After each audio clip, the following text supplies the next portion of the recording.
എക്സലിൽ നമുക്ക് സീനിയോറിറ്റി എങ്ങനെ കാണാമെന്ന് ലളിതമായി നോക്കാം. ഈ സ്ക്രീനിൽ കാണുന്നത് പോലെ എംപ്ലോയി കോഡും നെയിമും ജോബും ഒക്കെ നിങ്ങൾ കാണുന്നുണ്ട്. അവിടെ ജോയിൻ ഡേറ്റ് ടൈപ്പ് ചെയ്തിട്ടുണ്ട്. ജോയിൻ ഡേറ്റ് ആണ് നമ്മളിവിടെ ടൈപ്പ് ചെയ്യാൻ പോകുന്നത്. ഇപ്പോൾ ജോയിൻ ഡേറ്റ് നമുക്ക് ഏത് ഫോർമാറ്റ് വേണമെങ്കിലും മാറ്റാം. ഇതിപ്പോൾ ഇവിടെ DDMMYY, അതായത് ആദ്യം ഡേ, പിന്നെ മന്ത്, പിന്നെ ഇയർ എന്നുള്ള ഫോർമാറ്റാണുള്ളത്. ആ രീതിയിൽ നിങ്ങൾക്ക് ഇഷ്ടമുള്ള രീതിയിലേക്ക് മാറ്റണമെങ്കിൽ റൈറ്റ് ബട്ടൺ ക്ലിക്ക് ചെയ്ത ശേഷം ഫോർമാറ്റ് സെല്ല് ക്ലിക്ക് ചെയ്താൽ മതിയാവും. ഈ ഫോർമാറ്റ് സെല്ലിൽ നിന്ന് നിങ്ങൾക്ക് DDMMYY എന്ന ഫോർമാറ്റ് എടുക്കാം. അതേപോലെ മറ്റ് ഫോർമാറ്റുകൾ നിങ്ങൾ ഇവിടെ കാണുന്ന വിവിധ ഫോർമാറ്റുകൾ നിങ്ങൾക്ക് സെലക്ട് ചെയ്യാൻ പറ്റുന്നതാണ്.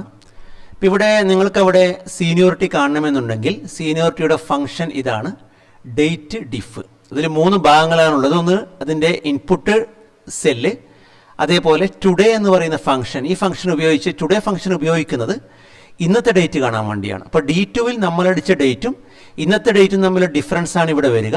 അപ്പോൾ അവിടെ അത് ഇയറായിട്ട് മാറ്റാൻ വേണ്ടിയാണ് Y എന്നുള്ളത് കൊടുക്കുന്നത്.